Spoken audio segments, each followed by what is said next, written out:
Assalamualaikum warahmatullahi wabarakatuh. Bagaimana kabar anak-anak hari ini? Semoga sehat selalu dan tetap semangat ya.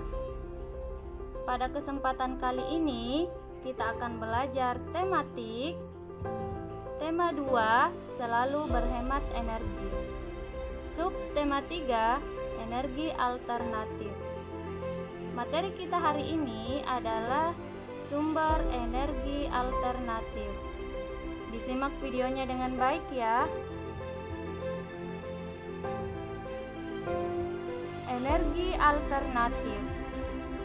Energi alternatif adalah energi yang berasal dari alam dan tidak akan habis jika digunakan terus-menerus. Jadi, energi alternatif dapat menggantikan bahan bakar minyak atau BBM. Pencarian energi alternatif dilakukan karena semakin sedikitnya persediaan bahan bakar minyak. Adapun keuntungan penggunaan energi alternatif diantaranya adalah lebih ramah lingkungan, bersifat kekal, dan mudah diperbaharui. Contoh sumber energi alternatif. Yang pertama adalah matahari. Yang kedua adalah air. Yang ketiga adalah angin. Yang keempat adalah panas bumi. Yang kelima adalah sampah organik. Dan yang keenam adalah tumbuhan. Kita bahas satu persatu ya. Yang pertama adalah energi matahari. Matahari merupakan sumber energi utama di bumi. Hampir semua energi yang berada di bumi berasal dari matahari. Energi panas yang dihasilkan dapat digunakan untuk memanaskan ruangan, memanaskan air, dan keperluan lain. Selain itu, energi matahari dimanfaatkan untuk membuat pembangkit listrik tenaga surya. Melalui pembangkit listrik tenaga surya, energi cahaya matahari diubah menjadi energi listrik. Energi surya merupakan energi yang ramah lingkungan.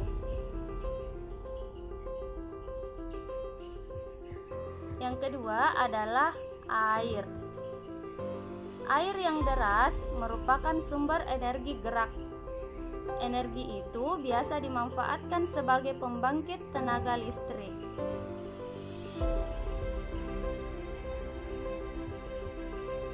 Di PLTA atau pembangkit listrik tenaga air dibuat bendungan air di tempat yang tinggi. Air yang dibendung tersebut kemudian dialirkan menurun sehingga akan mengalir seperti air terjun yang deras. Aliran-aliran air tersebut dapat dimanfaatkan sebagai pemutar turbin yang menggerakkan generator listrik untuk menghasilkan energi listrik. Di Indonesia, penggunaan air sebagai sumber energi sudah digunakan sebagai pembangkit listrik dalam skala besar. Selanjutnya adalah angin. Angin adalah gerakan udara di permukaan bumi yang terjadi karena tekanan udara. Angin telah dimanfaatkan sejak dulu sebagai sumber energi pada perahu layar, kincir angin, dan pembangkit listrik. Tenaga angin sangat murah dibandingkan dengan tenaga-tenaga yang lainnya. Tenaga angin merupakan tenaga yang tidak akan habis dan ada terus-menerus dan dijumpai di banyak tempat di dunia. Tenaga angin juga merupakan tenaga yang bersih dan bebas dari efek rumah kaca. Selanjutnya adalah panas bumi atau geotermal. Energi panas bumi atau geotermal merupakan energi yang berasal dari panas yang disimpan di bawah permukaan bumi. Pusat bumi terbentuk dari lapisan batuan yang sangat panas. Hal itu menunjukkan bahwa bumi merupakan sumber energi panas yang besar. Selanjutnya adalah limbah organik. Limbah organik adalah limbah limbah yang berasal dari makhluk hidup seperti kotoran hewan, limbah pertanian, limbah rumah tangga, dan masih banyak lagi. Sampah-sampah tersebut dapat menghasilkan biogas. Biogas dapat digunakan untuk bahan bakar untuk memasak dan juga untuk penerangan atau energi listrik. Yang terakhir adalah tumbuhan. Beberapa jenis tumbuhan dapat digunakan sebagai energi alternatif, diantaranya adalah pohon jarak. Pohon jarak, bijinya dapat diolah sehingga menghasilkan minyak atau bahan bakar yang disebut biodiesel.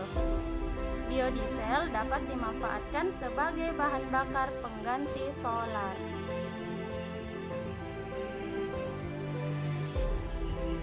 Selanjutnya adalah tanaman singkong. Tanaman singkong dapat difermentasi sehingga menghasilkan bioetanol. Bioetanol dapat dimanfaatkan sebagai bahan bakar pengganti bensin. Cukup sekian materi kita pada hari ini. Jangan lupa like and subscribe ya. Wassalamualaikum warahmatullahi wabarakatuh.